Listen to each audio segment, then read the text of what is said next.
ಬಾರಿಗೆ ಮನೆ ದೇವರಿಗೆ ಬಂದು ದರ್ಶನ ಪಡೆದಿದ್ದಾರೆ. ಏನ್ ಹೇಳ್ತಾರೆ ಸರ್ ಕ್ಷೇತ್ರ ಜನಕ್ಕೆ, ರಾಜ್ಯದ ಜನತೆ? ಈಗ ನಮ್ಮ ಮುಖ್ಯಮಂತ್ರಿಗಳು ಮತ್ತೆ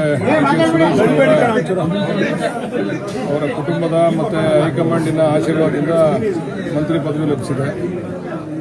ಈಗ ಕ್ಷೇತ್ರದ ಅಭಿವೃದ್ಧಿ ಜೊತೆಗೆ ರಾಜ್ಯದ ಅಭಿವೃದ್ಧಿಯನ್ನು ಕೂಡ ಮಾಡತಕ್ಕಂಥ ಜವಾಬ್ದಾರಿ ಸಿಕ್ಕಿದೆ.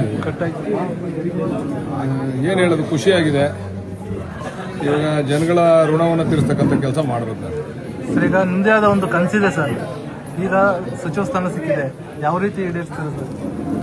ಏನಿಲ್ಲ, ಪ್ರತಿನಿತ್ಯ ಕೆಲಸ ಮಾಡಿದಂಗೆ ಈಗಲೂ ಕೂಡ ಕೆಲಸ ಮಾಡ್ತೀವಿ. ಈಗ ಮೊದಲು ತಾಲೂಕು ಜವಾಬ್ದಾರಿ ಇತ್ತು, ಈಗ ರಾಜ್ಯದ ಜವಾಬ್ದಾರಿ ವಿಸ್ತರಣೆ ಆಗೈತೆ. ಎಲ್ಲೇ ರಾಜ್ಯದಲ್ಲಿದ್ದರೂ ಕೂಡ ತಾಲೂಕು ಅಭಿವೃದ್ಧಿ ಬಹಳ ಮುಖ್ಯ ಅಲ್ವಾ? ಜಿಲ್ಲೆ ಮತ್ತು ತಾಲೂಕು ಅಭಿವೃದ್ಧಿ, ಜಿಲ್ಲೆನೂ ಕೂಡ ಜಿಲ್ಲೆ ಋಣನೂ ಇದೆ, ತಾಲೂಕು ಋಣನೂ ಇದೆ ಅಲ್ವಾ? ಜಿಲ್ಲೆ ಮತ್ತು ತಾಲೂಕಿನ ಅಭಿವೃದ್ಧಿ ಜೊತೆಗೆ ರಾಜ್ಯದ ಅಭಿವೃದ್ಧಿ ಮಾಡತಕ್ಕಂಥ ಅವಕಾಶವನ್ನು ನಮ್ಮ ಮುಖ್ಯಮಂತ್ರಿಗಳು ಕಲ್ಪಿಸಿಕೊಟ್ಟವ್ರೆ. ಅದನ್ನು ಪ್ರಾಮಾಣಿಕವಾಗಿ ಮಾಡ್ತೀವಿ. ಸರ್, ಯಾವ ಖಾತೆ ನಿರೀಕ್ಷಿಸಿದ್ದೀರಾ ಸರ್? ಯಾವ ಖಾತೆ ನಿರೀಕ್ಷಿಸಿದ್ದೀರಾ ನೀವು? ಮುಖ್ಯಮಂತ್ರಿಗಳೇ ನಮ್ಮವರಾಗಿರೋದ್ರಿಂದ ನಾವು ಯಾವ ಖಾತೆ ನಿರೀಕ್ಷಣೆಯಲ್ಲೂ ಇಲ್ಲ. ಮುಖ್ಯಮಂತ್ರಿಗಳು ವಿಶ್ವಾಸ ಇಟ್ಟು ಯಾವ ಖಾತೆ ಕೊಟ್ಟರು ಅದನ್ನ ಖಂಡಿತ ನಿಭಾಯಿಸ್ತೀವಿ. ಸರ್, ಈಗ ಟೌನ್ಶಿಪ್ ವಿಚಾರವಾಗಿ ಪಾದಯಾತ್ರೆ ಹಮ್ಮಿಕೊಂಡಿದ್ದಾರೆ ಸರ್. ಈಗ ಒಳ್ಳೆ ಟೈಮಲ್ಲಿ ಅದನ್ನ ಕೇಳಕ್ ಗೊತ್ತಿರಲ್ಲಪ್ಪ ನೀವು. ಈ ಸಂದರ್ಭದಲ್ಲಿ ಕೇಳೋ ಪ್ರಶ್ನೆ ಇಲ್ಲ. ನೋಡ್ರಿ, ಯಾರು ಪಾದಯಾತ್ರೆ ಮಾಡ್ತಾ ಇರೋದು?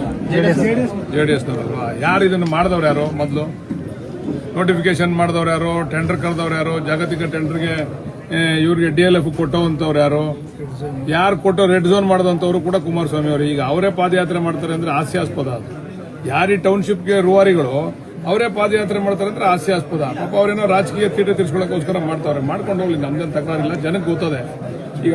ಈಗಾಗಲೇ ಫೈನಲ್ ನೋಟಿಫಿಕೇಶನ್ ಆಗಿದೆ. ಜನ ಎಲ್ಲಾನು ಕೂಡ ಹಣ ತೆಗೆದುಕೊಳ್ತಾವ್ರೆ, ಶೇರಿಂಗ್ ತೆಗೆದುಕೊಳ್ತಾವ್ರೆ. ಒಳ್ಳೆ ಒಂದು ಸಿಟಿಯನ್ನ ಮಾಡ್ತೀವಿ ನಾವು. ಇನ್ನ ಕೆಲವರಿಗೆ ಪಾಪ ಗೊಂದಲ ಇದೆ, ನಾವು ಅವ್ರನ್ನೂ ಕೂಡ ವಿಶ್ವಾಸಕ್ಕೆ ತಗೋಬೇಕು. ಯಾರು ರೈತರುಗಳು, ಇನ್ನೂ ಒಂದು 30% ರೈತರುಗಳಲ್ಲಿ ಗೊಂದಲ ಇದೆ.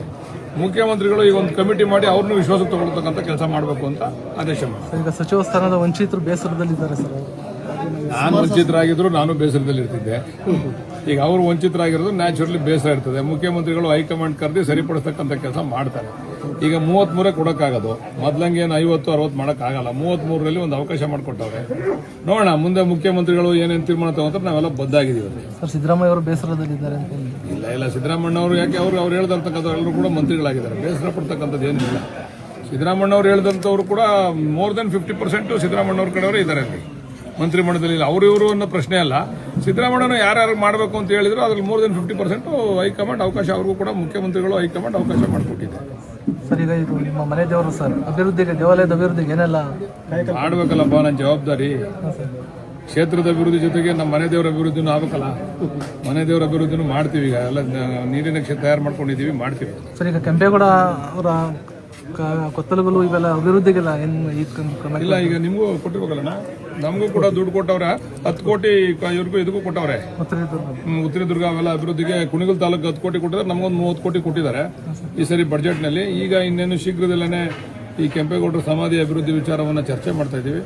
ಮುಖ್ಯಮಂತ್ರಿಗಳ ಕೈಯಲ್ಲಿ ಈಗ ಅದಕ್ಕೆ ಶಂಕುಸ್ಥಾಪನೆಯನ್ನು ಇನ್ನೊಂದು ತಿಂಗಳು ಅಥವಾ 2 ತಿಂಗಳು ನೆರವೇರಿಸ್ತೀವಿ.